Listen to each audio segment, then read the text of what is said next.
आज संदर्भ में। तो मैं इस आखिरी संवाद के लिए जो विषय मैं चुन रहा हूँ कि मिथ एंड रियलिटी जो हमारे देश में आ, कई विषयों पर जो इतिहास बना है, अपने अपने एक विचार को सोचते हैं। तो इस विचार में सत्य क्या है, जो मिथ क्या है, इस विचार पे मैं अपने बात को रखना चाहता हूँ। तो पहला विचार है गांधी के ऊपर ही मैं शुरू करूंगा। क्या आप कुछ कहेंगे इसमें? नहीं, आप कहें, आप जो कहेंगे उसके बाद ही कुछ बोलूंगा मैं। हाँ, ठीक है। तो मैंने पिछले संवाद में कहा था कि भाई हम दो महीने हुए, किंतु मैं गांधी के ऊपर भी कुछ कहने वाला था। आज मैं बहुत संक्षेप में कहूँगा, क्योंकि मैं हर विषय पर डिटेल में नहीं जाना चाहता हूँ, बहुत लंबी टाइम हो जाएगी। गांधी के विचार में जो मैं अंत में शुरू करना चाहूँगा, जो लास्ट से, क्योंकि गांधी के जो बचपन थी या बीच में उन्होंने जो बैरिस्टर बना, वो सब एक सार्वजनिक है, उससे ज्यादा कुछ है, सीखने वाला बहुत कुछ है। किंतु दिलचस्पी जो मिथ बना है वो गांधी के मरणोत्तर घटनाओं से ज्यादा एक दिलचस्प है। पहली बात तो यह है कि गांधी को मारने के संदर्भ में जो एक रीजनिंग दिया गया था कि उन्होंने पाकिस्तान को एक लोन दिया था। पाकिस्तान तो गांधी ने बनना दिया, और उसके बाद गांधी ने लोन मांगा था। इस तरीके से एक रीजनिंग दिया गया था जो मारने वाले थे गोडसे। तो उन्होंने एक स्पीच लिखा था, ये ऐसे क्या कहा जाता है। तो मिथ तो ये बना, उन्होंने कारण भी दिया, किंतु यहाँ पे पीछे हम जाएंगे।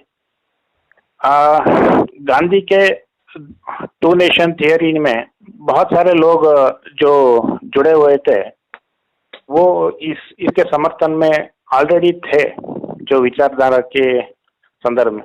क्योंकि जो एक वामपंथी विचारधारा जो लिखते हैं, उनका ये मानना है कि जो एक हिंदू महासभा पिछले संदर्भ में थी, वो ऑलरेडी इस टू नेशन थियरी जो सावरकर थे वो समर्थक थे। किंतु इस संदर्भ में हमें ये देखना जाए, गांधी को मार के उन्होंने कोई एक अचीव नहीं किया, क्योंकि पहले से ही ये टू नेशन थियरी के सपोर्ट में थे। तो इस विचार में एक जो मिथ बना था उसको मैं एड्रेस कर रहा हूँ। आप कुछ कहेंगे इसमें? टू नेशन थ्योरी जो है ना, यह एक तरफा नहीं था। हाँ, यानी किसी एक कम्युनिटी से नहीं था। फिर जो जिन्ना थे और उसके ये मोहम्मद इकबाल थे, तो उन लोगों ने ये रचा, और इधर सावरकर ने भी बात की। और इसके भी पहले अगर देखेंगे तो शिवाजी महाराज, छत्रपति शिवाजी महाराज थे, तो उस समय भी उसका बीज तो था ही। और तो वो तो 5 साल हो गया। हाँ, वो पुराना हो गया। मान लीजिए कि 200-300 वर्ष से भी पहले का आप देखेंगे तो है, ठीक है। 18वीं सदी में, 17वीं सदी में भी वो था। तो कहने का मतलब यह है कि यह जो बीज है नेशन थ्योरी का, ये बीज न गांधी से है, न सावरकर से है, न जिन्ना से है। यह तो उस समय से ही है, जबकि एक धर्म के लोग कह रहे हैं कि हम लोग जो है सिर्फ रहेंगे दूसरे को नहीं रहने देंगे। तो जहाँ तो वहीं पर टू नेशन थ्योरी हो गई, पूरे विश्व के लिए ही हो गई। और आज जो आप देख रहे हैं फ्रांस में खदेड़ा जा रहा है मुसलमानों को, हाँ, और इटली से खदेड़ा जा रहा है, कई जगह से खदेड़ा जा रहा है, तो उसके पीछे कारण यही है कि वे जहाँ रहेंगे तो वहाँ वो नेशन बना देंगे। तो टू नेशन थ्योरी वहाँ बाल्कनाइजेशन हो जाएगा, डिवीजन हो जाएगा नेशन का। मूलतः वो आबादी का जो है डिवीजन होता है, उसमें क्षेत्रफल वगैरह तो अपनी जगह पर है, भाई आबादी है तो कहीं ना कहीं रहेगी ही, तो क्षेत्रफल का भी विभाजन होता है, लेकिन मूलतः व्यक्ति के हृदय में विभाजन हो जाता है, मस्तिष्क में विभाजन हो जाता है। और उस कारण से जो है यह आप देखेंगे कि वो थ्योरी आ ही जाती है, अपने आप ही थ्योरी बिल्डअप ही कर गई है। जब ये इस्लाम के थ्योरी के बिल्डअप से ही हुआ है। हाँ। कि किसी अन्य को रहने नहीं देना है। ये थ्योरी जो है क्रिश्चियनों के साथ नहीं है या यहूदियों के साथ नहीं है कि किसी अन्य को नहीं रहने देना है, किसी अन्य को नहीं रहने देना है, ये इस्लामिक थ्योरी है। और इसके कारण ही टू नेशन थ्योरी हर जगह हो जाती है, चाहे वो कहीं कोई भी जगह हो दुनिया का। तो उसमें भारत कोई अपवाद नहीं है। यहाँ भारत जो है ऐसे तो कह सकता है कि भाई सावरकर ने कर दिया था, तो छत्रपति शिवाजी ने कर दिया था, तो महाराणा प्रताप ने कर, इस तरह की बेकार की बातें हैं। ये तो इस्लामिक थ्योरी ही है। तो पहले भारत में अन्य पंथ के लोग तो रहते ही न थे, या जब मुस्लिम भी यहाँ बहुत छोटी आबादी में थे, उस वक्त तो यहाँ वे रह ही रहे थे, लेकिन भारत के लोग तो उनको नहीं भगा रहे थे। नहीं, यहाँ पे एक डिस्कशन ये हो रहा है कि गांधी के मारने की जो एक कारण थी वो यहाँ पे सफल नहीं होती दिख रही। जो बताया जा रहा है कि टू नेशन थियरी के कारण जो गांधी की असफलता थी वो उन्होंने जो रोकने की नहीं कोशिश की। तो बताया जा रहा है कि रोकने की कोशिश वो क्यों करते, वो तो उनके समर्थक ही थे, वो क्यों रोकते?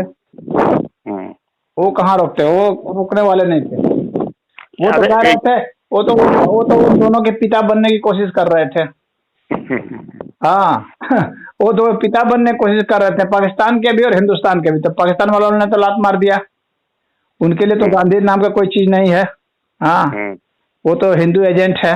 नहीं, यहाँ पर गोडसे द्वारा कहा जा रहा है कि क्योंकि गांधी खुद अपने वर्ड में कहते हैं ना कि वो दोनों मेरे ही बच्चे हैं। गांधी तो इस तरह का डायलॉग देते हैं कि हिंदुस्तान और पाकिस्तान ये दोनों मेरे ही बच्चे हैं। वो तो पिता बनने की कोशिश है वहाँ उनकी, तो टू नेशन थ्योरी के तो है ही वो। हाँ ठीक है, वो गोडसे ने मार के तो कुछ ये नहीं किया, गांधी को मार के कोई रोकने की नहीं कोशिश की। कहने का मतलब ये है कि जब ये सब हो गया, मान लीजिए गोडसे ने जो किया वो समर्थन भी किया जाए, किंतु यहाँ पे जब आज़ादी के बाद भी किन्होंने ये नहीं मांगे कि यूनाइटेड इंडिया होना चाहिए, जैसे कि पाकिस्तान को पुनः भारत के जो विभाजन थी उसको रिवर्स करने के लिए कोई मांग नहीं उठी। तो यहाँ पे फिर से एक सवाल उठता है कि क्या गोडसे ने मार के कोई सही किया? तो इस विषय पे शायद गांधी को मार के या जो टू नेशन थियरी जो बना था और जो कारण दिया गया था गोडसे के द्वारा, तो यहाँ पे कोई मैच नहीं होता अगर देखा जाए तो। वो तो अपनी जगह है कि भाई ऐतिहासिक जो कारण थे वो पहले से ही था। हो सकता है सर सैयद से ही ये प्रक्रिया शुरू हो गई थी, क्योंकि जब 1857 के बाद जब ये हुआ कि कमजोर होते गए मुसलमान, तो पहले से ही ये प्रक्रिया शुरू हो गई थी जो टू नेशन थियरी वाला। और बाद में जो जिन्ना के टाइम पे जो वर्ल्ड वॉर हुआ वो सब हुआ, तो एक पहले से ही एक यकीन हो गया था कि अब अंग्रेज देश छोड़ने वाले हैं और जल्दी से जल्दी एक हमारा भी एक रिलीजन के बेसिस में एक देश होना चाहिए। तो ये प्रक्रिया तो अपने पैरेलली चलता रहता था।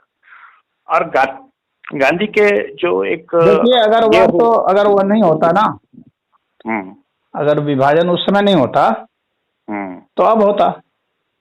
हाँ, ये भी हो सकता है। अब नहीं होता तो फिर आगे तब होगा। तो यह तो विभाजन तो फिलॉसफी में होती है, और वो फिलॉसफी फिर धीरे धीरे फिर कर्म में आ जाता है। तो विभाजन तो होना है। आज जो जैसे मुस्लिम आबादी बढ़ रही है तो इस भारत का पुनः विभाजन होगा। हाँ, यहाँ पे बाद में देखेंगे दंगा फसाद फिर होगा, फिर इसका विभाजन होगा।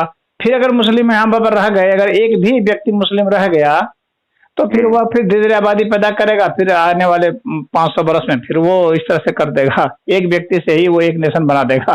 नहीं, ये बात तो अपनी जगह सही है। हम आगे ये देखेंगे कि गांधी की जो प्रक्रिया थी, शायद उन्होंने आखिरी में जो एक प्रयास में विफल हुए, तो वो कितना अपने जगह एक वो कोई विफल नहीं हुए। गांधी क्या, दुनिया का कोई भी व्यक्ति, गांधी 1000 गांधी भी आकर के ना कि इस्लामिक फिलॉसफी को नहीं बदल सकते। सही बात तो यह है। तो गांधी की मैं विफलता नहीं मानता हूँ। वो तो इस्लाम की वो जो है वो सिद्धांत के प्रति जो कट्टरता है वह जिम्मेवार है। नहीं, वो गांधी जिम्मेवार नहीं है टू नेशन थ्योरी के लिए, या गांधी ने कोशिश नहीं की तो यह भी बात पूरी तरह से सच नहीं है। कोशिश की होगी, लेकिन देखे होंगे कि हमारी कोशिश बेकार है, निरर्थक है।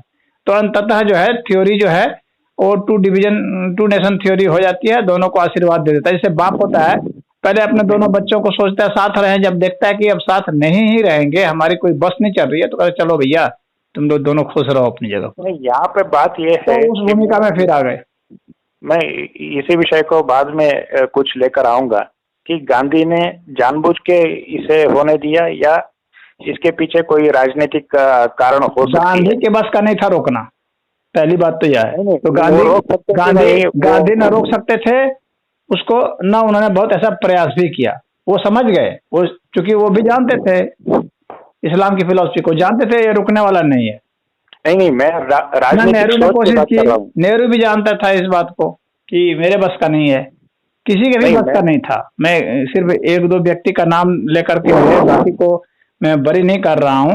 किसी के भी बस का नहीं था कि उसको रोक दे।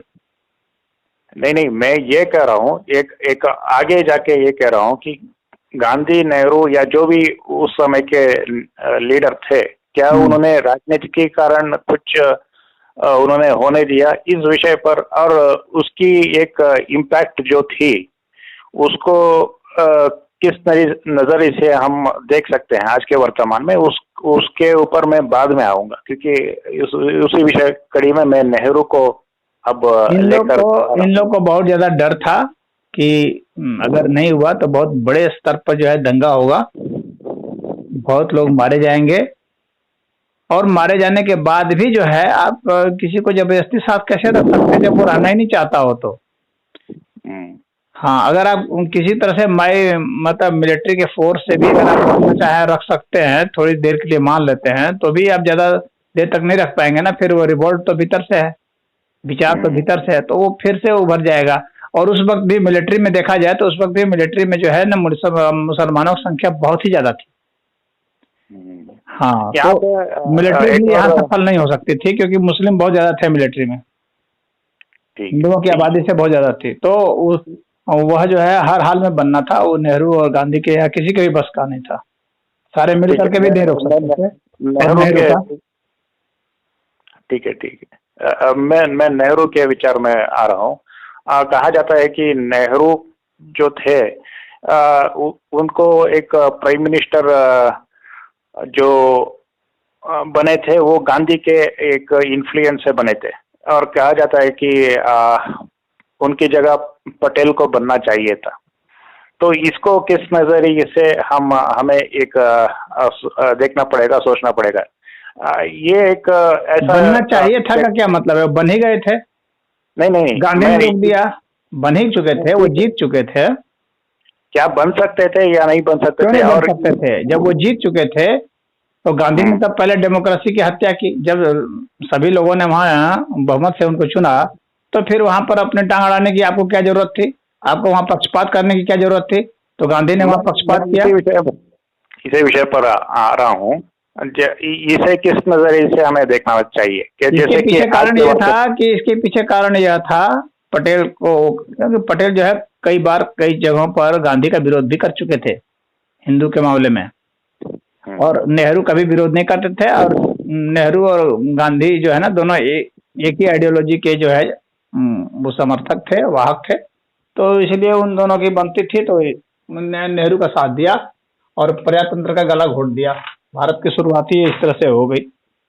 नहीं, मैंने अभी तक कंप्लीट नहीं किया। मैं किस एंगल से मैं बात कर रहा हूँ, आज के वर्तमान में एग्जांपल मैं देने की कोशिश करूंगा। जैसे कि कहा जाता है कि भाई लाल कृष्ण आडवाणी ने जो एक मोदी जी को आगे बढ़ाया, किंतु जब उनकी एक महत्वाकांक्षा थी प्राइम मिनिस्टर बनने की, तो वो एक उनको रोक दिया गया, मार्गदर्शन मंडल में उन्हें भेज दिया गया, ऐसा कहा जाता है।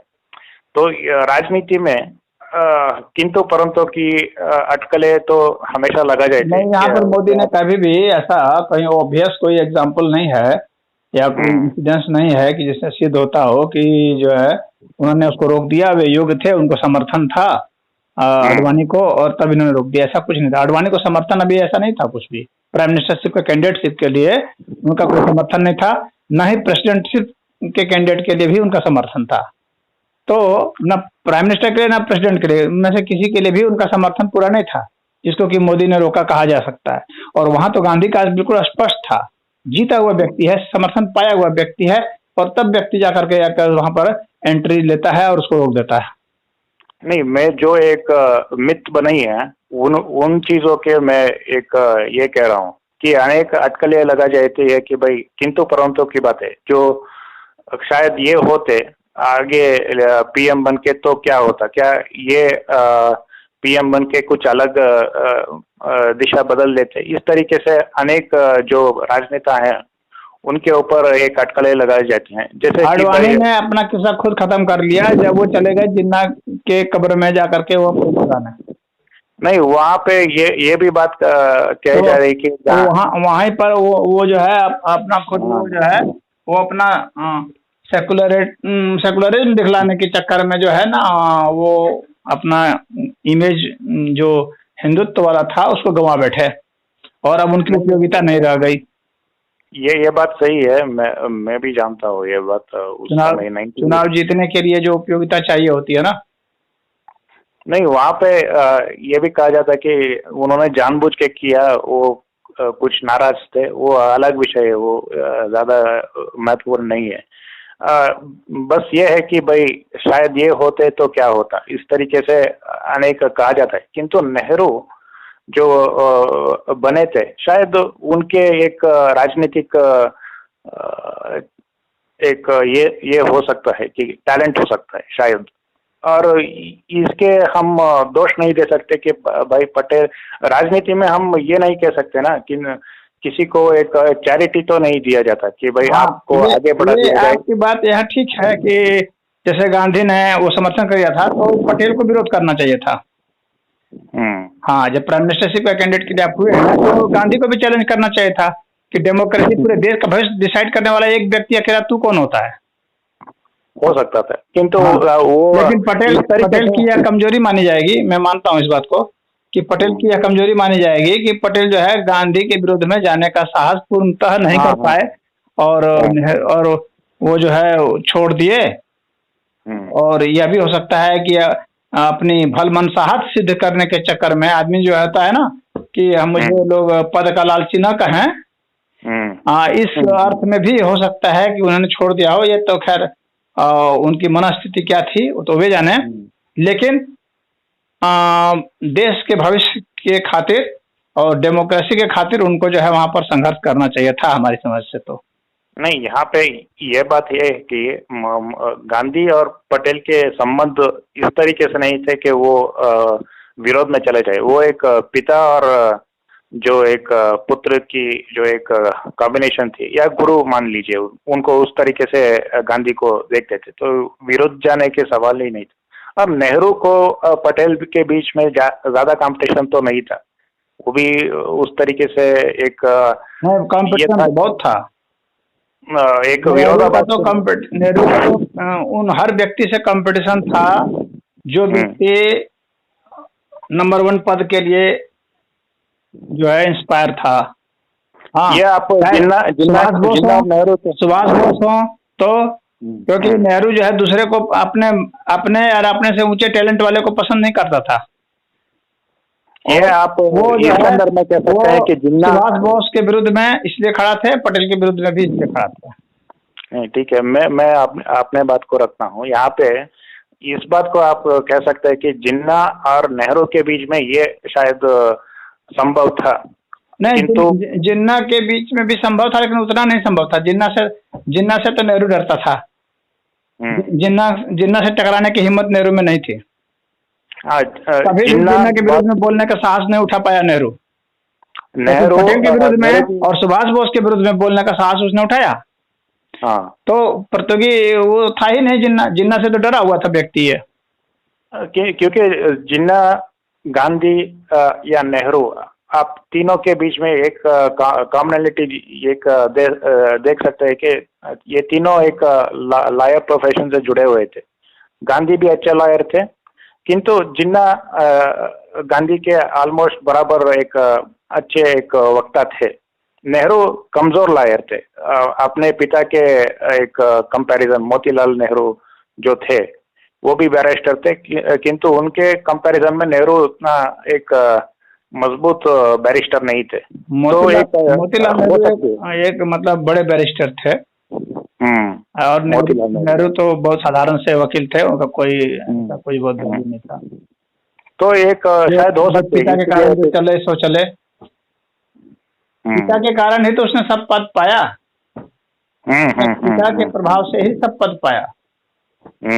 हाँ, तो शायद जिन्ना और नेहरू के बीच में एक ये भी हो सकता है, कंपटीशन भी हो सकता है, एक इन्फीरियरिटी कॉम्प्लेक्स भी हो सकता है। हर प्रोफेशन में होता है ना, अपने एक बीच में सहयोगी जो व्यक्ति होता है उसके बीच में एक जेलसी भी हो सकता है। ये सब अपने संदर्भ में। किंतु यहाँ पे ये बात हो रही है, राजनीति में एक ये नहीं होता कि पिता पुत्र या जो भी एक व्यक्ति थे उन पे ही स्पर्धा हो जाता है, गुरु शिष्य इत्यादि के। तो सवाल ही नहीं होता कि सवाल उठता है कि राजनीति किसके लिए कर रहे थे? अपने लिए, देश की जनता के लिए, या अपने गुरु के लिए, या अपने मित्र के लिए? सवाल ये उठता है ना। हमारा जो है किसके प्रति हमारा ज्यादा आग्रह होना चाहिए, हमारा समर्पण किसके प्रति होना चाहिए? जो जनता के प्रति समर्पित है, जो जनता के हित के लिए कर रहा है, उसी को मैं वास्तव में डेमोक्रेसी में मानता हूँ कि वास्तविक लीडर तो वह। लेकिन इनमें से मैं देख रहा हूं तो ये कौन है जो जनता के लिए कर रहा था? ये नेहरू तो सिर्फ अपने पद के लिए कर रहा था। ना इसको जनता की फिक्र थी, ना किसी की फिक्र थी। ये किसी के भी विरुद्ध में जा सकता था पद के लिए। नहीं, ये बात तो अपनी जगह सही है, किंतु यहाँ पे जनता किसको कह रहे हैं? अभी पूरे देश की जनता कह रहे हैं, जिसमें कि सारे बिरादरी के लोग हैं, सारे कौम के लोग हैं, सारे धर्म के लोग हैं। मैं उनको अभी तो भारत बन रहा था ना उस टाइम पे। तो भारत बन रहा था? भारत कोई बन रहा था? भारत तो सदियों से है, युगों से है। नहीं, आप ये इंडिपेंडेंट के संदर्भ में हम कह रहे हैं कि जो एक फाइनली हमें जो एक मिला, चुनाव की बात हो रही थी। भारत नाम का अस्तित्व पहले से ही था। एक नई बात एक हो रही थी, वह है चुनाव की बात हो रही थी कि चुना कौन जाएगा, प्रधानमंत्री कौन बनेगा। बात उसकी हो रही है, वो भी है। और उसी के संदर्भ में ये भी है कि भारत अभी एक बाउंड्री निर्धारित हो रही थी। तो इस संदर्भ में जनता भी एक उस वक्त तो बाउंड्री भी निर्धारित थी। बाउंड्री निर्धारित नहीं हो रही थी उस वक्त, जिसको आज हम पाकिस्तान कह रहे हैं या बांग्लादेश कह रहे हैं। उस वक्त तो वे साथी थे। नहीं, बांग्लादेश नहीं था। बांग्लादेश निकल चुका था ऑलरेडी। बांग्लादेश कहाँ निकल चुका था? बांग्लादेश तो बहुत बाद में बना, पाकिस्तान के बनने के बाद बना है। बांग्लादेश की विभाजन हो चुका था 1900s में ही हो चुका था। नहीं, आपकी गलतफहमी है। नहीं, बांग्लादेश ये हुआ कि ईस्ट पाकिस्तान बना, वो एक अलग विषय है। हाँ, किंतु बांग्लादेश जो है ना, भारत से कभी अलग नहीं हुआ था। वो जो आप पार्टीशन ऑफ बंगाल कह रहे हैं ना, वो एक राज्य के रूप में विभाजन हुआ था, देश के रूप में थोड़ी विभाजन हुआ था। पार्टीशन ऑफ बंगाल जो 1905 का हुआ था, वो हुआ था एक राज्य के रूप में उसका विभाजन हुआ था। नहीं, वो एक अलग देश नहीं बनाया जा रहा था। ऑटोनमस कह सकते हैं। वो एक अलग, उनको एक गवर्नमेंट चुनने के लिए एक इस्लामिक जो एक प्रक्रिया थी, उनको मध्य रखते हुए उनको एक ये दिया, ऑटोनॉमी दिया गया था। वो सब मुस्लिम मेजॉरिटी एक ये था, जगह था। तो एक अलग विषय, हम नेहरू के चर्चा बात कर रहे हैं किस संदर्भ में। तो भारत में जो है 1937 के आसपास से ही वास्तव में चुनाव, 35 के आसपास में चुनाव हुआ भारत में। उसके पहले तो बस इसी तरह से खाना पूर्ति होती थी, उसका कोई बहुत मतलब नहीं था। एक छोटा सा कॉन्स्टिट्यूशन बना 1935 में, उसके बाद से ही ये शुरू हुआ है। हाँ, हम एक और विचार में जाना चाहते हैं कि भाई अगर नेहरू के जगह कौन होते तो शायद आप बेहतर ये समर्थन करते, जैसे कि चीन की बात नहीं है। बात है कि हम अकेला डिसाइड करने वाले कौन होते हैं। उस वक्त जो वहां पर जो जनप्रतिनिधि थे, उन लोगों ने जिसको चुना था, यानी पटेल को चुना था, तो वही हकदार होने चाहिए थे, मेरा ये कहना है। हम कहने वाले कौन होते हैं कि कौन होता, ये बात नहीं है। उस वक्त जिसको चुना गया था, डेमोक्रेटिकली जो इलेक्टेड थे, उनको होना चाहिए था। नहीं, आप किस हिसाब से ये कह रहे हैं? तो वो सही होते, गलत होते, क्या होते, वो तो जब होते तब होता, तब पता चलता। पहले से फ्री एजेंशन नहीं किया सकता है ना। लेकिन मेरा यहाँ कहने का मतलब इतना है कि जो डेमोक्रेटिकली इलेक्टेड जो कैंडिडेट था, उसको जो है गांधी ने अपने हस्तक्षेप से उसको खत्म किया और ये सिद्ध किया कि डेमोक्रेसी नहीं, डिक्टेटरशिप जो है ये मायने रखता है। मैं डिक्टेटर हूँ इंडिया का, गांधी ने ये यहाँ पे उस संदर्भ में भी आप अगर उसी लॉजिक में जाए तो भाई यहाँ पे बोस के साथ भी हुआ, उसी संदर्भ में वो चुने भी गए थे। हाँ, बोस के साथ भी गांधी ने वहाँ डिक्टेटरशिप सिद्ध किया कि मैं डिक्टेटर हूँ। तो वो एक राजनीतिक प्रक्रिया थी। क्यों यहाँ पे कहना ये जरूरी है कि आप ये नहीं देख रहे हैं कि उस समय पे गांधी की नजदीकियां जो ब्रिटिश के साथ थी, वहाँ पे एक शर्त ये भी था कि नेहरू को ही बनाना चाहिए, क्योंकि नेहरू अंग्रेजों के एक ये थे, करीब थे, उनके आइडियोलॉजी के तहत थे वे। उनके लिए सुटेबल थे वे।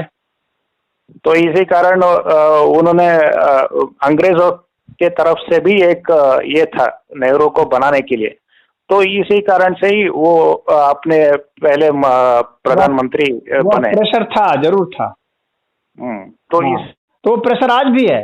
आज कौन नहीं, आज मोदी को हटाने के लिए जो है पूरा इंग्लैंड और अमेरिका और कनाडा ये सब लगे हुए हैं ना, इटली, जर्मनी सब लगे हुए लगाई जाती है। जैसे कि चीन नीति के ऊपर आज भी है। जो उनके हिसाब से नहीं रहेगा उसको वे नहीं चाहेंगे बनना, भाई सोचेंगे हटाएंगे। जॉर्ज सोरोस जो है मोदी को हटाना चाह रहा है, क्यों हटाना चाह रहा है? आखिर उसका क्या इंटरेस्ट है? भारत में कोई भी प्राइम मिनिस्टर बने, उसका क्या इंटरेस्ट है? तो जाहिर सी बात है, हस्तक्षेप चाहते हैं। ये वर्ल्ड पॉलिटिक्स वो तो पहले से ही था। हाँ, वो तो बहुत पहले से ही ऐसे घटना होती रही, हस्तक्षेप होती रही है। जैसे कि इंदिरा गांधी ने खुद कहा था, समर्थन तो नहीं किया सकता ना यहाँ से। उनका समर्थन नहीं किया सकता ना यहाँ की जनता के लिए। नहीं, यहाँ की जनता का, यहाँ के संविधान के हिसाब से जो चुना जाएगा भाई वो ना बनेगा कि जॉर्ज सोरोस। यहाँ पे एक और विषय आप देख नहीं रहे हैं, वो तो अपनी जगह है, एक आदर्श परिस्थिति है, किंतु आज भी एक जोड़ तोड़ की सरकार तो बन रही है ना। ऐसा नहीं कि नहीं हो रहा है। नहीं, जोड़ तोड़ की सरकार तो यहीं की है ना, तो यहाँ की बनने में कोई हर्ज नहीं है। जब यहाँ भाई मल्टी पार्टी सिस्टम है, मल्टी पार्टी डेमोक्रेसी है, तो उसमें कोई हर्ज नहीं है कि जोड़ तोड़ की सरकार बने, कई पार्टियां मिलकर बनाए, वो बात अलग है। लेकिन दूसरा हस्तक्षेप कर दे, उसके अकॉर्डिंग जो है यहाँ बिहेव होगा, तो वो सही नहीं है। नहीं, हस्तक्षेप आप किस तरह से कह रहे हैं? जो एक कमजोर राष्ट्र है उसके ऊपर हमेशा एक मौका मिले तो हर एक राष्ट्र चाहेगा कि अरे मौका मिलेगा तो कमजोर राष्ट्र को राष्ट्रीय नहीं रहने देगा, उसको 1000 भाग में विभाजित कर देगा, मिला लेगा। नैसर्गिक प्रक्रिया है, उससे हम गलत वो तो पावर से ही तो डिसाइड होता है पॉलिटिक्स। नहीं, मैं उसी हिसाब से कह रहा हूँ, जो राष्ट्र स्तर पे होता है हमारे देश में ही, तो यही काम अंतर्राष्ट्रीय ताकतें भी करती है। इसे हम सही या गलत कुछ भी कह नहीं सकते। वो उनकी एक अपनी इंटरेस्ट है, पर्सनल इंटरेस्ट है। नहीं, क्यों नहीं सही गलत कह सकते हैं? सही गलत नहीं कहेंगे तो फिर सही गलत का तो कोई भी एक्शन आप लेंगे तो वो सही गलत के अकॉर्डिंग ही डिसाइड होगा ना। न्यायपूर्ण है क्या न्यायपूर्ण है? हमारे हिसाब से वो गलत है, हमारे जो दृष्टिकोण से है। तो अपने हिसाब से ही नहीं सोचेगा, भारत अपने हिसाब से सोचेगा कि उनके हिसाब से क्यों सोचेगा? मैं नेचुरल उसे देख रहा हूँ, लार्जर पिक्चर देख रहा हूँ। जो लार्जर पिक्चर है वो ऐसा ही है, एक डार्विन प्रिंसिपल से जो एक लार्जर पिक्चर है। तो लार्जर पिक्चर तो यही है कि जो शक्ति के हिसाब से यहाँ पर मूवमेंट होता है, उसी हिसाब से मैं देखना हिसाब से होता है। तो वो तो शक्ति के हिसाब से होता है। भारत भी तोड़ देगा जब मौका मिलेगा अमेरिका को। बिल्कुल बिल्कुल। हाँ, तो वो तो होता ही है। शक्ति के हिसाब से तो खेल ही है दुनिया में। इस हिसाब से तो आपने जो बात कही। हाँ, लेकिन शक्ति जो है ना, शक्ति से ऊपर की अवस्था जो है न्याय की अवस्था मानी जाती है। हाँ, तो यहाँ पे ये विषय है। हाँ, वो जो है वो शिवत्व तो माना जाता है। न्याय परमात्मा का जो है वो गुण के तहत आता है। जी जी। हाँ, इसलिए तो न्याय को नजरअंदाज नहीं कर सकते। ठीक है, मैं आगे बढ़ता हूँ। नेहरू के विचार में जो एक अटकलें लगाई जाती है, जो उन्होंने चीन नीति अपनाई के बहुत ये हुआ, किंतु वाकई क्या नेहरू अकेले जिम्मेदार थे? इस विषय पे एक और दृष्टिकोण हमें देखना पड़ेगा। उस टाइम पे एक कहा जाता था कि कम्युनिस्टों ने बहुत चीन के सहाय दिया। मैं जिस कम्युनिस्ट की बात कर रहा हूँ, हमारे देश के ही कम्युनिस्टों की बात हो रही है, जो उस टाइम पे बंगाल में थे या केरला में थे या चीन को समर्थन कर रहे थे उस टाइम। हाँ, ये भी जाता है कि भाई जो कम्युनिस्ट पार्टी थी वो कह रहे थे कि हम भारत के जो सैनिक थे तो हम ब्लड डोनेशन नहीं देंगे, चीन के सैनिकों को हम ब्लड डोनेशन देंगे। इस तरीके से वो प्रो चाइना हो चुके थे। तो इस हिसाब से ऐतिहासिक घटना ये भी है कि नेहरू कम्युनिस्ट जो है ना किसी देश के नहीं होते हैं। कम्युनिस्ट जो है वो एक आइडियोलॉजी है। हाँ, तो वे लोग जो है कम्युनिस्टों के होते हैं, वो भारत को 1000 भाग में बांट सकते हैं। भारत के वो नहीं है, तो वे चाइना के हैं इसलिए क्योंकि चाइना कम्युनिस्ट कंट्री है। अगर चाइना कम्युनिस्ट कंट्री नहीं होता तो वे चाइना के भी नहीं होते। तो वे जो भी कम्युनिस्ट कंट्री है उनकी आइडियोलॉजी से वे जो है वो गाइडेड है, इसलिए वे भारत के कभी भी नहीं हो सकते। भारत की संस्कृति को, भारत की और भी कोई जो विरासत है, धर्म है, फिलॉसफी है, कल्चर है, ट्रेडिशन है, किसी को भी वे फॉलो नहीं करेंगे, ना मानेंगे। हाँ, तो उनसे कोई उम्मीद रखना बेकार है। हाँ, बेकार है। किंतु वो उन्होंने जो एक भूमिका निभाई थी उस टाइम पे, बंगाल की जो लोग थे, कम्युनिस्ट लोग थे, वो भी सरकार में थे उस टाइम पे नेहरू के संदर्भ में, कोई किसी ना किसी पद में। हाँ, तो थे तो नेहरू और उनकी तो बनती थी ना कि नेहरू भी तो हाफ कम्युनिस्ट थे ही ना। अपने को सोशलिस्ट कहते थे ना नेहरू भी तो सोशलिस्ट कहते थे, तो उसका कम्युनिज्म की ओर झुकाव था नेहरू का भी। किंतु मैं इस हिसाब से कह रहा हूँ कि नेहरू शायद अकेले जिम्मेदार नहीं होंगे इस विचार में। अनेक अकेले कैसे जिम्मेदार होंगे? जब गवर्नमेंट रन कर रहे हैं तो गवर्नमेंट के और भी लोग जिम्मेदार थे जिन्होंने नेहरू का साथ दिया। उस समय नेहरू को हटा देते कि चल हट, तू यहाँ से कौन होता है भारत को वो करने हराने वाला, तू नहीं रहेगा प्रधानमंत्री। तो प्रधानमंत्री बहुमत से तो होता है, तो अकेले नेहरू कैसे जिम्मेदार थे? उसमें जितने लोग थे वो सब जिम्मेदार थे। किंतु इतिहास में आज के समय में को एक विलन के तौर में विलन इसलिए क्योंकि वो भाई जो नंबर 1 होता है, जो प्रधानमंत्री अच्छा रह जाएगा ना। अब चाहे अब जो है भाजपा की सरकार अभी है तो कोई कुछ करता है कोई भी कैबिनेट में, तो जिम्मेवार मोदी को माना जाएगा ना। जब जीत का क्रेडिट वो लेता है तो हार का क्रेडिट कौन लेगा? मेरा ये मानना है कि हार में भी तो उसी की भूमिका मानी जाएगी जैसे जीत में मानी जाती है। शायद हम ये तो सार्वजनिक रूप से कहा जाता है कि नेहरू की जो एक वीकनेस थी वो थी, किंतु मेरे हिसाब से जो शायद अनदेखा करते हैं बहुत सारे लोग, नेहरू की जो कमजोरी थी, उन्होंने गोवा को कभी भारत से जोड़ने की कोशिश नहीं की। गोवा जो राज्य बना, जो एक नेहरू ने हैदराबाद को जोड़ने की कब कोशिश की जी? नेहरू ने कश्मीर को जोड़ने की कब कोशिश की? नेहरू की एक ही कोशिश थी, मैं प्रधानमंत्री बन जाऊं, जो भी बचता हो। हाँ, वो कामुक आदमी, भोगी आदमी था। तो जो कामुक और भोगी होगा उसमें वीरता कहाँ से आएगी? वीर रस तो उसमें था ही नहीं। उसकी वीरता बस इतनी भर थी कि कोई जो निरीह हिंदू सब वहां से पाकिस्तान से लूट पीट करके आए थे, उसको लाठी से मार रहा था यहाँ अपने हाथ से, प्रधानमंत्री होकर के। यहाँ पे मैं उनको दोष नहीं दूंगा। यही उसकी वीरता थी नेहरू की, हमारी समझ में। तो यहाँ पे नेहरू लट मार रहे थे या जो भी मार रहे थे, वो तो एक काल्पनिक लोक कथा थी, कथा है। कौन कहता है काल्पनिक लोक कथा? ये हिस्टोरिकल फैक्ट है, आप गलत जानते हैं, आपकी सूचना गलत है। यहाँ पे एक प्रश्न ये उठता है कि भाई आपके पास लोक कथा नहीं है, ये हिस्टोरिकल फैक्ट है। हाँ, नहीं, यहाँ पे साक्ष्य क्या है कि भाई नेहरू ने इस संदर्भ को होने दिया, कि नेहरू नहीं चाहते थे कि हिंदू विरोधी थे। इस संदर्भ में हमें ये देखना पड़ेगा कि नेहरू को दुष्प्रचार उस संदर्भ में भी बहुत मिला, किंतु इसके पीछे क्या मिला है, वो उसकी एक्शन शुरू से रही है। कभी भी हिंदुओं के पक्ष में उसका एक भी स्टेटमेंट नहीं है। दिखा सकते हैं आप? किस संदर्भ में? हिंदुओं के पक्ष में एक भी स्टेटमेंट दिखला दीजिए नेहरू का, एक भी स्टेटमेंट या एक भी एक्शन, दोनों में से कोई भी चीज नहीं। वो स्टेटमेंट है हिंदुओं के पक्ष में, न कभी स्टेटमेंट दिया है, न कभी कोई एक्शन लिया हिंदुओं के पक्ष में। सदैव हिंदुओं के विरोध में वो काम किया है और हिंदुओं के विरुद्ध में उसके विचार भी रहे हैं। तो थॉट और एक्शन ये दोनों ही डिसाइड करता है व्यक्ति का, शुरू से लेकर लास्ट तक। ये बात ये इसलिए हो रही है, नेहरू को उस तरीके से देखा ये जा रहा है क्योंकि भाई उस संदर्भ में उन्होंने आरएसएस को बैन किया था। नहीं, आरएसएस को बैन करने के पहले की बात है, वो तो बहुत बात की है। आरएसएस को बैन करने के बाद तो जब गांधी का मर्डर हुआ था उस समय की बात है। हाँ, तो उस समय की बात नहीं है, उसके पहले का इतिहास देख लीजिए ना। नेहरू तो बहुत पहले से तो था। हाँ, थे पहले से। तो उसने कब स्टेटमेंट दिया है? कोई स्टेटमेंट दिखलाइए, या कब उसने कोई एक्शन लिया बताइए जो हिंदुओं के पक्ष में हो।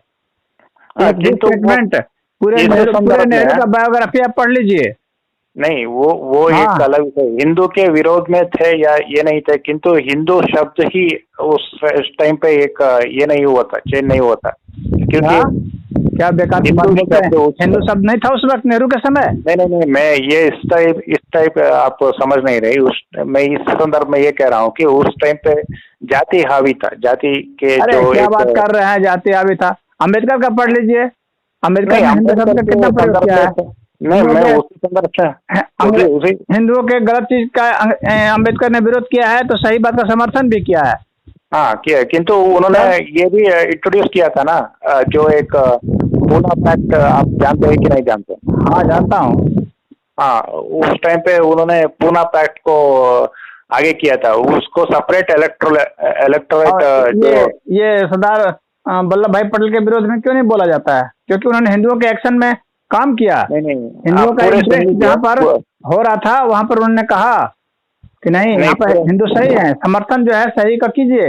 लेकिन नेहरू जो है वो वैसी पॉलिसी का था कि नहीं, हिंदुओं को दबाएंगे और मुसलमानों को बढ़ाएंगे। हाँ, वो तो खुद कहता था कि बाई एक्सीडेंट में हिंदू हूँ। नहीं, वो एक अलग विचार है। पूरी सुन लीजिए, मैं जो एक कहना चाह रहा हूँ, कल्चरली जो है वो जो है वो है मुस्लिम है। नहीं, मैं पूरी बात सुन लीजिए। जब उस टाइम पे ये एक बात हो रही थी, हरिजन जो एक शब्द था, उनके लिए एक अलग इलेक्टोरेट बनाने की एक मांग उठी थी अम्बेडकर के द्वारा, और मुसलमानों की जो एक रिलीजन थी वह तो उनको आप दूसरे मुद्दे की ओर ले जा रहे हैं। उस तरह तो फिर इसका डिस्कशन का निष्कर्ष क्या, पूरे हिस्ट्री में घूमना क्या एक एक व्यक्ति के ऊपर। हाँ, पर मैं आप डिस्कशन कीजिए किसी पॉइंट पर कि आप कभी अम्बेडकर के ऊपर बोलेंगे, कभी उसके ऊपर, कभी उसके ऊपर, उसका क्या फायदा।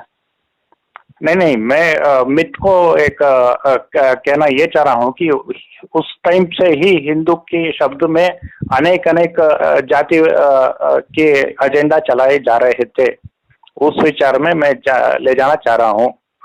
तो इसीलिए हिंदू विरोधी उनको कहना शायद उतना नाइंसाफी होगी। नहीं, नाइंसाफी बिल्कुल नहीं है, बल्कि उनको हिंदू विरोधी नहीं कहना नाइंसाफी है। क्योंकि भाई उस टाइम से ही एक जातिवादी में इस विषय पे बात कर रहा हूं। जातिवादी बात तो फिर एक अलग हो गया, धर्म की बात हो रही है, जाति की बात ही नहीं हो रही है। किंतु एक जनमानस में हिंदू होने की एक जो एक एकता होने की जो एक सोच होनी चाहिए थे, पहले से ही गायब था। अगर बात किया जाए तो नहीं, ऐसे गायब नहीं था। मैं पहले से ये कह रहा हूँ ना, ये कभी गायब नहीं था। ये आप बात बोल रहे हैं कि नहीं, पाकिस्तान बन गया तो किसी ने अखंड भारत की मांग उसके 1947 के बाद क्या आंदोलन चलाया उसको अखंड भारत का। हाँ, जो अखंड भारत किस तरह का, मुसलमानों को लेकर के अखंड भारत क्या बनेगा वो। आज भी विरोध होना चाहिए। अब जो लोग कहते हैं कि पाकिस्तान को भारत में मिला लो, तो पाकिस्तान को भारत में मिला लेने से तो भारत का नाश हो जाएगा। नहीं, मैं उस बिंदु के बात कर रहा हूँ जब पाकिस्तान भारत का एक और विभाजन हो जाए, बल्कि वो ठीक है, जिसमें कि मुसलमानों को देकर अलग कर दिया जाए, एक भी मुसलमान न रहने दिया जाए, बल्कि वह ठीक है। एक और विभाजन बल्कि अच्छा है, उनको मिला लेंगे तो पूरे भारत का नाश कर बैठेंगे। तो अखंड भारत का नहीं हुआ, अखंड भारत की बात नहीं हुई तो वो ठीक हुआ। कुछ लोग अखंड भारत की बात कर रहे हैं आज, RSS वाले और कोई ये सब बेकार की बात बोल रहे हैं भारत का नाश करने के लिए। वो तो बात की प्रक्रिया हम जो देख रहे थे उसके हम आफ्टर थॉट्स कह सकते हैं। जो आज की प्रक्रिया हम देख रहे हैं, जिस तरह के मुसलमानों आके यूरोप में अपने जो एक उपद्रव मचा रहे हैं, उस संदर्भ में हम कह सकते हैं भाई जो हुआ अच्छा हुआ। नहीं, उस संदर्भ में नहीं हम कह सकते। नहीं, ये तो आफ्टर इफेक्ट जो देख करके तो एक साधारण सा आदमी भी निष्कर्ष निकालता है। आफ्टर इफेक्ट का क्या मतलब है। बुद्धिमान वह है जो फिलॉसफी से समझता है सब बातों को, कि आने वाला भविष्य क्या होगा। इस फिलॉसफी से चल करके कोई कहाँ पहुंचेगा वो वहां से देख लेता है, उसको दृष्टा कहा जाता है। वो तो घटना घट गई तो एक साधारण आदमी भी जानेगा कि अरे घटना घट गई, ऐसा नहीं करते, इन लोगों को हटाओ। नहीं, फिर से अगर फ्रांस के पास बुद्धि होती तो जिस समय वो लोग शरणार्थी आते उसी समय रोक दिया होता कि नहीं, इन लोग की फिलॉसफी गलत है, ऐसे लोगों को लेंगे तो हमारे लिए बाद में भविष्य में उपद्रव का कारण बनेंगे। नहीं, यहाँ पे आप जो कह रहे हैं वो एक विरोधाभास ये होगा कि गांधी को रोकने के लिए, गांधी ने पाकिस्तान को होने दिया, उनको रोकने के लिए जो एक ये बना कि उनकी हत्या हुई, उसके कारण तो अब उल्टा पड़ गया ना। नहीं, रोकने के लिए हत्या नहीं हुई। गांधी ने कब रोकने का प्रयास किया कि रोकने के लिए हत्या हुई उनकी? नहीं, उन्होंने तो रोकने के लिए कोई हत्या नहीं हुई, ना विभाजन के लिए हत्या हुई, ना रोकने के लिए हत्या हुई। नहीं, ठीक है, हम आगे हत्या हुई इसलिए क्योंकि विभाजन के बाद भी वो समर्थन कर रहा था पाकिस्तान का और पैसा दिलाने की कोशिश कर रहा था।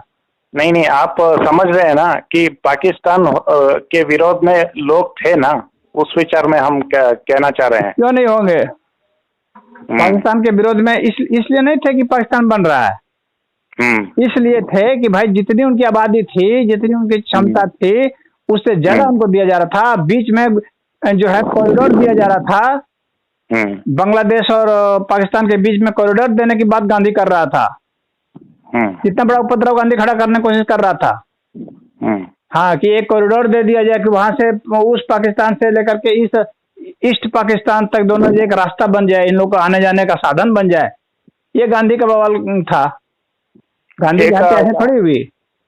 ठीक है, हम आगे बढ़ते हैं इस विचार में। आखिरी एक उस संदर्भ में जो नेता थे पटेल के संदर्भ में, अगर कहा जाता है कि भाई अगर पटेल इतने हिंदू के संदर्भ में एक समर्थक थे। नहीं, समर्थक नहीं थे, पटेल भी बहुत बड़े वो, क्योंकि चूंकि कांग्रेसी थे तो कांग्रेस में एक जो सॉफ्ट कॉर्नर जो एक हिंदू का होता है वह उनमें एक था बस। मतलब कांग्रेसियों में जो सॉफ्ट कॉर्नर जो होता है हिंदुओं का, थोड़ा सा हिंदुओं के लिए थोड़ा सा सोच लेना, कहीं समर्थन कर देना जायज बात पर, तो उसमें वे थे, वो बहुत कोई हिंदूवादी नहीं थे पटेल। हाँ, लेकिन कांग्रेसियों के मध्य में वे हिंदूवादी थे। नहीं, यहाँ पे इसलिए ये सब ये कहा जाता है, उसके पीछे का कारण ये है कि वो ज्यादा सख्त नहीं थे। जब आरएसएस बैन हुआ, उनको ज्यादा लोगों को उन्होंने अरेस्ट नहीं किया, थोड़ा नरमी दिखाई उस आरएसएस संघ वाले को, जो भी शाखा लगा रहे। आरएसएस को क्यों आप बैन करेंगे? गांधी को मारा गया तो जिस व्यक्ति ने मारा उसको बैन करेंगे कि सारे को बैन कर देंगे? जो व्यक्ति किसी का मर्डर कर रहा है तो उस व्यक्ति को ना आप पकड़ेंगे कि पूरे देश के सारे ब्राह्मणों को आप पकड़ लेंगे कि सारे आरएसएस को पकड़ लेंगे, बैन कर देंगे? ये तो नेहरू उसी गांधी के बहाने सबको साधना चाह रहा था, हिंदू को सताना चाह रहा था। यहाँ पे एक और कहना ये पड़ेगा कि नेहरू अकेले नहीं थे, उनके पीछे जो ताकत थी वो तो मैं मान रहा हूँ, इस बात को मान रहा हूँ कि नेहरू अकेले नहीं थे, पूरा इनका ग्रुप था, गैंग था, आज भी है, पूरा अंतर्राष्ट्रीय सपोर्ट था। कम्युनिस्टों की बात हो रही है, नेहरू के कम्युनिस्ट नहीं थे के साथ और भी थे, विदेशी ताकतें थी जो भारत में कन्वर्जन की चला रहे थे खेल, वो मिशनरियां भी सब सारे साथ में थी। उस वक्त भी मिशनरी सब जो एक्टिवेट थे, आज भी है, नेहरू के समय भी थे, तो वे सब सारे साथ लगे हुए थे कि किस तरह से हिंदुओं को बदलो, यहाँ के शास्त्रों को तोड़ मरोड़ करो, उल्टा पुल्टा दिखाओ। तो ये चल रहा है। हाँ, ये शुरू से चल रहा है, हिंदुओं के ऊपर ही अत्याचार होते आ रहे हैं और ये हिंदू सब भाई प्रतिकार भी किए हैं और सहे भी हैं। नहीं, यहाँ पे एक और विचार ये देखना पड़ेगा कि पटेल जी को एक इतनी बड़ी स्तर के उनके स्टैच्यू ऑफ यूनिटी भी बना चुके हैं गुजरात में, तो इस विचार में जो एक राजनीति है वो एक पटेल राजनीति है, जो पटेलों की। ये बात सही है, सही। ये तो अभी हाथ में बना है तो ठीक है पटेल राजनीति, लेकिन पटेल का अपना योगदान भी है। भारत का जो अभी कश्मीर है पटेल के कारण है, हैदराबाद भारत में है तो पटेल के कारण है, गोवा है तो पटेल के कारण है, तो पांडिचेरी है तो पटेल के कारण है। तो भारत जो है आज जो हम पाते हैं तो उसमें पटेल का बहुत बड़ा योगदान है। नहीं, आप समझ नहीं रहे, मैं पटेल जी की अकेले बात नहीं कर रहा हूँ। पटेल जी की जो कास्ट थी पट्टेदार, वो उनकी बहुत समय से गुजरात में आंदोलन चल रहा था, तो इसी के कारण जो पटेल उस समुदाय से आ रहे थे, उनको एक महापुरुष बना के वो साधने के लिए वो एक प्रक्रिया हुई। महापुरुष बना के नहीं, महापुरुष में तो उनकी गिनती है ही, होगी ही। किंतु ऐसे जजमेंट करें, उनको कास्ट को हटा दिया जाए, पटेल छोड़ दिया जाए, खाली सरदार वल्लभ भाई रखा समझा जाए तो वो महापुरुष है वो। अब पटेल होने के कारण जो है उनको हटा दिया जाएगा, ऐसा थोड़ी है। नहीं, क्या मैं जो बात कर रहा हूँ, गुजरात में पाटीदार जो एक आंदोलन चला था उनको रिजर्वेशन के लिए, उस संदर्भ बिंदु में हमें बैकग्राउंड में ये भी देखना पड़ेगा कि अचानक पटेल लाइमलाइट में क्यों आ गए देश भर में। नहीं, अचानक लाइमलाइट में नहीं आए हैं पटेल, से ही वो रहे हैं। इसलिए कह रहा हूँ कि आप सुन लीजिए, इसलिए कह रहा हूँ कि कांग्रेस के टाइम में वो स्वयं कांग्रेसी थे, तो कांग्रेसी थे, लेकिन चूंकि नेहरू के विरुद्ध में वो खड़े थे शुरू से ही, और इसलिए जो है ये गांधी जो परिवार है, नेहरू परिवार, वो जो है पटेल को पसंद नहीं करता था, इसलिए पटेल को कभी उभरने नहीं दिया। वो ना उनके नाम से कुछ चलाया, ना कुछ उनके नाम से कोई स्कीम चलाई, ना कुछ उसके किया। तो इसको बीजेपी ने कैचअप किया, जिस बात को आप उठाना चाह रहे हैं, तो बीजेपी ने कैचअप किया कि किस तरह से जो है हम इनको भुना सकें।